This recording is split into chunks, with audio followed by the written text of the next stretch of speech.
Attention mga SSS members at SSS pensioners, narito ang inyong dapat abangan sa SSS ngayong 2025. Anunsyo kakapasok lang. Magandang balita ito. Pag-uusapan dito sa video na ito. Hold up.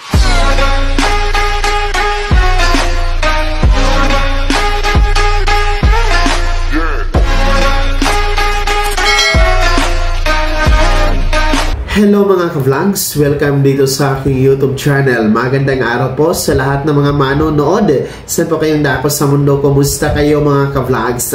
Eto ha, magandang balita mga pensyonado at miyembro ng SSS dahil ang SSS merong pagbabago ngayong 2025. Mga dapat aabangan mamaya-maya atin yung pag-uusapan.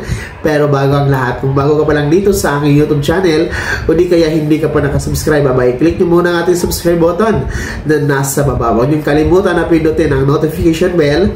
Ilagay nyo po sa all para naman updated kayo sa lahat ng mga videos na aking i-upload.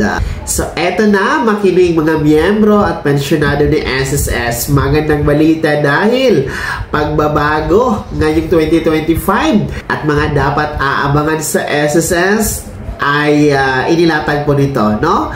Kakapasok lang ito na anunsyo mula sa SSS Facebook page na dapat talaga nating ikaka-excite dahil para naman po ito sa ating benepisyo, mga miyembro at pensyonado ni SSS. So, ngayong 2025, meron pong target ang SSS, no? Sa taong ito, meron po silang dapat or nais makamtan, hindi lamang po para sa ahensya ng SSS, kundi maging po sa kapakanan at benepisyo na mas mapabuti at mapalawig pa para sa lahat ng mga miyembro at pensyonado po ni SSS. Una po na pagbabago at dapat abangan ngayong 2025 ay ang pagpapabuti pa sa serbisyo para sa mga pensyonado. So, ang serbisyo kasi ng SSS para sa ating mga pensioners talagang hindi matatawaran dahil sa unang-una,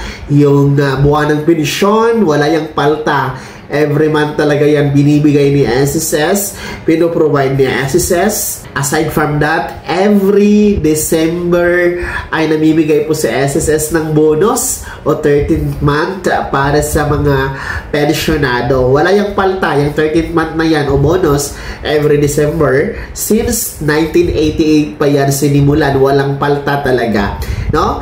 And aside from that, merong pension loans, merong mga other benefits gaya ng funeral and burial benefits para sa mga pensyonado. So, lahat ng mga benepisyo na yan at iba pa ay nais pong mapabuti pa ni SSS, no? Mapalago, mapaunlad pa, mapa-expand pa ni SSS ngayong 2025. Kaya exciting po ito, no? Excited po tayo kung ano pa ang i-offer ni SSS para sa ating mga pensyonado ngayong 2025. Pangalawang pagbabago po at dapat abangan ngayong 2025 na inilaan po ni SSS ay ang reduction o pagpapababa, no? Pagpapababa ng interest rate para sa SSS salary and calamity loans. So, sa mga mahilig dyan, mag-avail sa SSS loan or calamity loan, kung mayroong mga kalamidad sa ating LGU o lugar, magandang balita dahil mas ipababa pa ni SSS ang interest rate. Nang sa ganon ay hindi naman po mahihirapan at hindi po mabibigatan ang mga miyembro or pensyonado na mag-avail dito sa salary loan at calamity loan ni SSS. So, ito talagang mga loans na ito, salary loan, ay marami talaga ang nag-a-avail dito, no? Mapa self-employed man or employed, abay, paborito ito na ina-avail ng ating mga miyembro, no? Ako man noon, nung nagtatrabaho pa ako, talagang every year ako nagre-renew ng aking salary loan. So, talagang kasi madali kasi itong salary loan i-apply, maging ng calamity loan, no? Online lamang, gamit ang my.ss account. Tapos, makikita mo doon kung magkano yung net mo, magkano yung matatanggap mo sa ATM card, no? And then, malalaman mo din doon kung approve or hindi. Tapos, napakabilis lang ng pag-credit sa iyong ATM card ng SSS Salary Loan or Calamity Loan. Nasa 3 hanggang 7 araw, no, na working din ni SSS lang. Pero sa experience ko kasi noon, napakadali lang talaga, no? Mga 3 days pa lang, 4 days pa lang mula sa pag-approve, abay nasa ATM card na. Kaya paborito talaga itong SSS Salary Loan, no, or Calamity Loan na i-avail ng ating mga ka-vlogs. So, magandang balita dahil abangan nyo ngayong 2025, mas i-reduce pa yan ni SSS ang interest rate kasama po ang Calamity Loan. Ang panghuli po na pagbabago at abangan kay SSS ngayong 2025 ay ang pagpapalawig pa ng coverage benefit ng ating mga self-employed, no? Yan po ang aabangan po natin mga self-employed dahil si SSS po ay nanatiling naghahanap po ng marami pang benepisyo para sa inyo, no?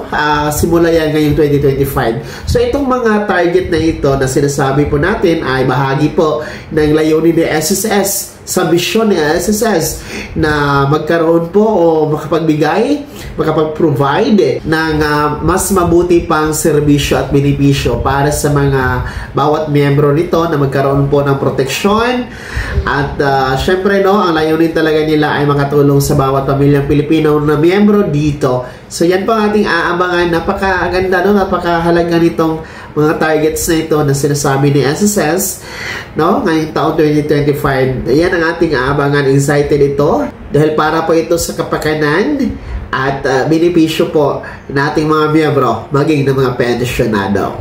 So aabangan natin ang susunod na update hinggil dito sa pangako ng SSS ngayong taon 2025, no, na ma-implement nila ito. Abangan natin ang mga development at updates hinggil dito sa mga susunod na episode natin, mga ka-vlogs. Kaya naman, mga miyembro at pensyonado ni SSS, ano po yung komento at reaction sa balitang ito?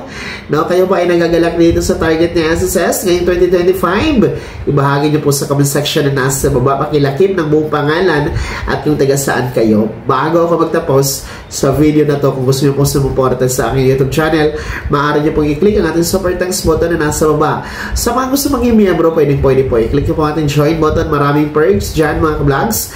Be my member now. Sana'y naging gabay ang video na to kahit paano na pag-uusapan natin ang mga mahalagang bagay-bagay na may kinalaman sa pagiging miyembro, beneficiaryo at pensyonado sa SSS. Kung hindi ka pa nakasubscribe dito sa aking YouTube channel, maaari nyo nang i-click ang ating subscribe button na nasa baba. Huwag nyo kalimutan na pindutin ang notification bell. Ilagay nyo po sa all para naman updated ka sa lahat ng mga videos na aking upload. Maaari nyo din i-like ang video na to at kung meron pang mga katanungan, maaari nyo i-komento sa comment section na nasa baba. Paki-follow na din po ang aking official Facebook page na nasa screen nyo. Muli po, ako si Daniel Timpawan na nagsasabing dito sa aking YouTube channel, Pawang Katotohanan at lahat totoo lamang.